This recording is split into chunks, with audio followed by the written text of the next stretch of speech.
Assalamualaikum warahmatullahi wabarakatuh. Perkenalkan, nama saya Karisa Martadina Budi Sugiarto, nomor 9 dari kelas 10 IPA 3. Saya akan mempresentasikan tentang teks eksposisi. Sebelum saya memulai presentasi saya akan menunjukkan peta konsep yang telah saya buat. Menurut peta konsep yang telah saya buat, yang pertama adalah menurut Makamin tahun 2010 yang menjelaskan bahwa teks eksposisi adalah teks atau tulisan yang menjelaskan tentang penjelasan atau informasi yang di dalamnya terdapat fakta. 2. Menurut Keraf tahun 1955, teks eksposisi adalah sebuah wacana yang berusaha menguraikan suatu objek sehingga memperluas pandangan pembacanya dengan tujuan untuk memberitahukan informasi kepada objek tentang suatu benda tersebut. Yang ketiga, menurut Al-Wasiyah tahun 2005, menurutnya teks eksposisi adalah teks yang bertujuan untuk menjelaskan, mengklarifikasi, menguraikan, dan mengevaluasi sebuah persoalan. Dari ketiga pengertian menurut para ahli yang sudah saya jelaskan sebelumnya, saya membuat kesimpulan, yaitu teks eksposisi adalah teks yang menjelaskan informasi atau pengetahuan dengan cara menjelaskan, mengklarifikasi, menguraikan, dan mengevaluasi suatu benda dengan tujuan untuk memperluas pandangan pembacanya. Dalam peta konsep yang saya buat, selanjutnya saya akan membahas tentang tujuan dari teks eksposisi. Tujuan dari teks eksposisi adalah untuk menjelaskan informasi atau pengetahuan dari penulis yang berdasarkan fakta untuk menambah wawasan pembaca. Selanjutnya saya akan membahas tentang ciri-ciri teks eksposisi. 1. Menyampaikan informasi secara singkat, padat, jelas, dan lugas berbahasa Indonesia. 2. Informasi atau penjelasannya berdasarkan fakta. 3. Informasi atau penjelasannya mengandung unsur 5W1H. 5W1H adalah apa, siapa, kapan, di mana, mengapa, bagaimana. 4. Gagasan informasinya mengajak. 5. Gaya bahasanya digunakan sebagai kontribusi.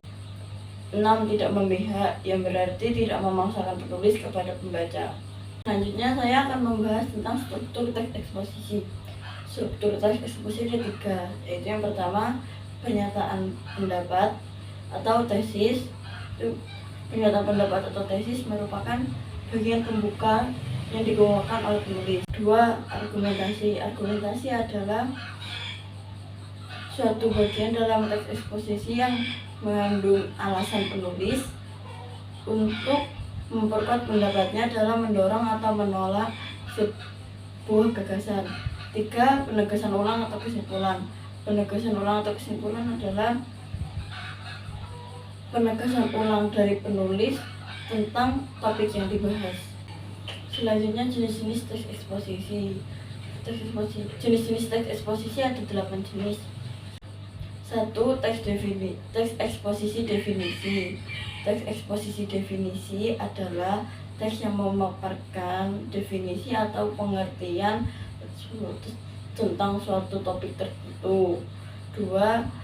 Teks eksposisi proses. Teks eksposisi proses adalah teks yang menjelaskan tentang cara-cara atau tahapan-tahapan untuk melakukan sesuatu. 3. Teks eksposisi ilustrasi. Teks eksposisi ilustrasi adalah teks yang menyajikan gambar sederhana tentang suatu topik. 4. Teks eksposisi laporan. Teks eksposisi laporan adalah teks yang menjelaskan laporan tentang suatu peristiwa atau penelitian tertentu. 5. Teks eksposisi perbandingan.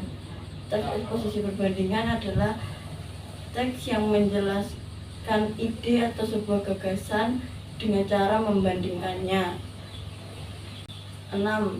Teks eksposisi pertentangan. Teks eksposisi pertentangan adalah teks yang berisi tentang pertentangan atau suatu hal lainnya. 7. Teks eksposisi berita. Teks eksposisi berita adalah teks yang menyajikan informasi tentang suatu kejadian.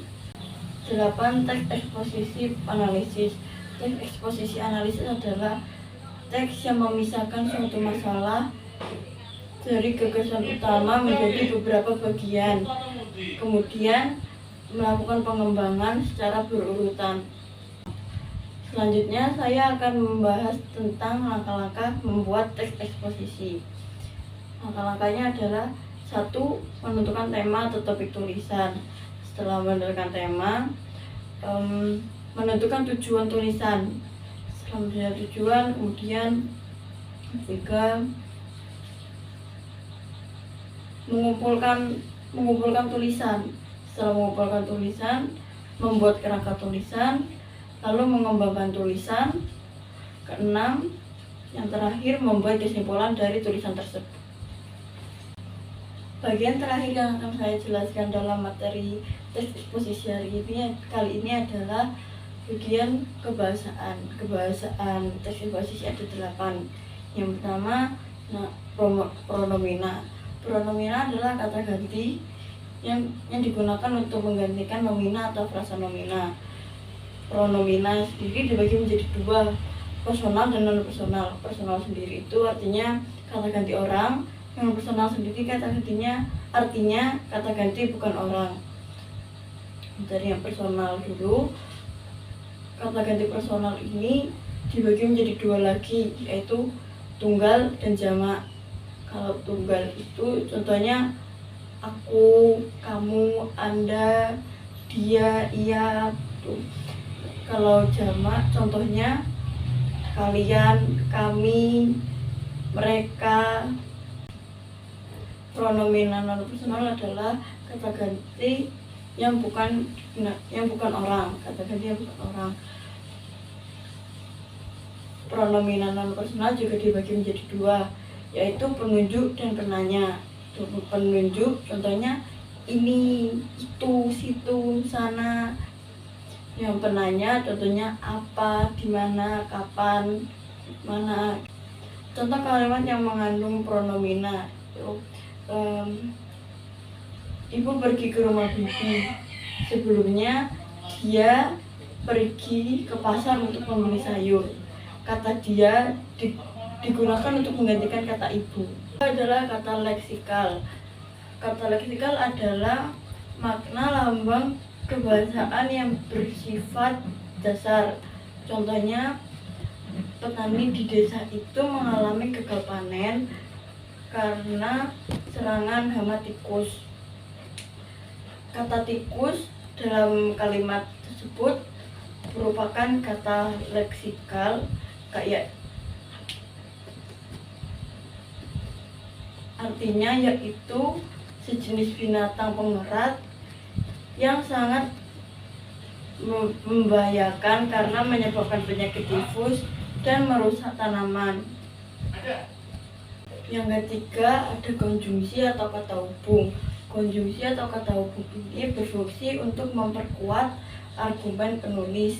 Contoh kata konjungsi adalah kemudian, sesudah itu, namun, karena.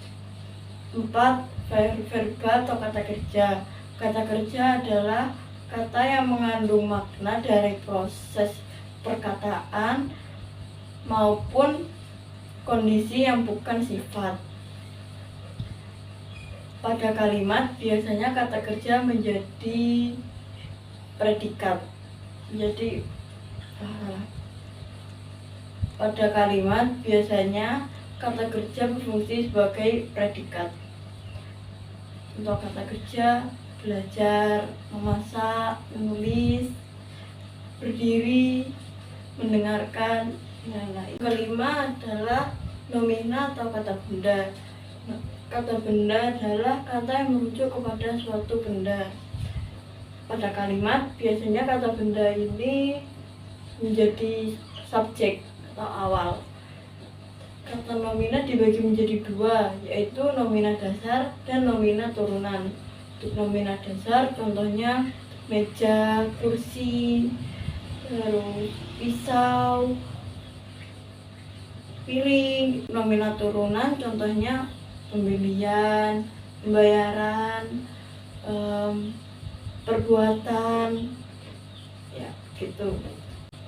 6. Memuat fakta. Artinya adalah teks eksposisi harus memuat fakta yang sumbernya dari penelitian, karena itu diperlukan dalam penyajian data. 7. Menjelaskan pendapat. Teks eksposisi harus menyertakan penjelasan pendapat penulis. Biasanya penjelasan ini terletak di bagian argumen. Fungsinya dituliskan penjelasan pendapat adalah untuk memperkuat pendapat atau gagasan penulis. 8. Penegasan pendapat. Penegasan pendapat biasanya di bagian penegasan ulang yang sifatnya objektif, yang disertai dengan ragam ilmiah dan kalimat efektif. Sekian presentasi dari saya. Apabila ada kata-kata yang kurang berkenan mohon dimaafkan. Terima kasih. Assalamualaikum warahmatullahi wabarakatuh.